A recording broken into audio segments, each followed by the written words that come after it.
Jean-Michel Marquez, on va aborder tout de suite un autre sujet qui est essentiel, capital, c'est celui de la main-d'œuvre low cost et des travailleurs étrangers. Alors, on a l'impression qu'en Lozère, nous ne sommes pas impactés du tout par ce phénomène-là, et pourtant. C'est totalement faux. On a eu l'exemple il y a un an avec le chantier de ArcelorMittal, avec près de 500 travailleurs détachés au total qui ont travaillé sur ce chantier-là. Donc on est vraiment touché. On est touché dans les campagnes, il y a des petits chantiers, des travailleurs qui arrivent en fourgon de l'Est pour travailler pendant un mois détachés. Aujourd'hui, le travailleur détaché, c'est 12 000 travailleurs détachés en Languedoc-Roussillon. C'est totalement scandaleux parce que ces gens-là ne sont inscrits nulle part. Ils ne payent pas de charges en France, ils ne font pas vivre le commerce local, donc c'est un désastre économique. Et bien souvent, quand il y a des malfaçons ou des problèmes après construction, il n'y a plus personne. Ils sont introuvables, ces gens-là sont totalement introuvables, puisque c'est du détachement, donc ils travaillent 4 semaines, ils s'en vont. Aujourd'hui, c'est très simple, en plus pour certaines entreprises de les prendre. J'en ai fait le constat et l'essai. Aujourd'hui, en 2 jours, on est capable de nous détacher les travailleurs pendant un mois à hauteur de 1 500 € complète, en ayant des gens qui commencent la semaine le lundi, qui la finissent le samedi soir, à travailler plus de 10 heures par jour, pour un salaire de 1 500 charges comprises. C'est de l'esclavage. Ces gens-là travaillent à 2,50 € de l'heure.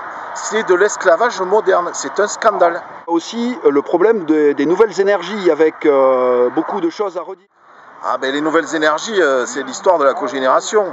Donc aujourd'hui, on attend, faisant partie, puisqu'on est aujourd'hui en train de revendiquer, mais on est souvent dans la discussion, faisant partie des groupes de travail sur la forêt-bois. Aujourd'hui, on attend du département et surtout de l'ONF une vraie étude des bois lozériens pour savoir si on tape dans le stock ou dans la ressource, parce que ça n'aura rien à voir. Si c'est le stock, ça pose aucun problème. Si c'est la ressource, ça sera plus problématique.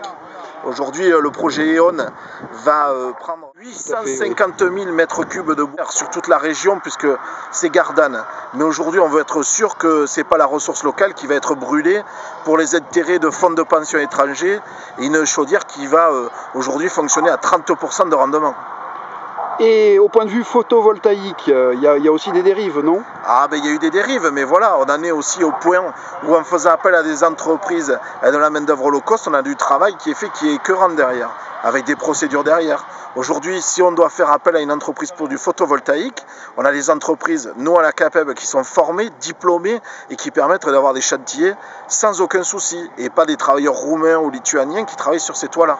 Ne faudrait-il pas revoir aussi, quand on est en local, le système des appels d'offres?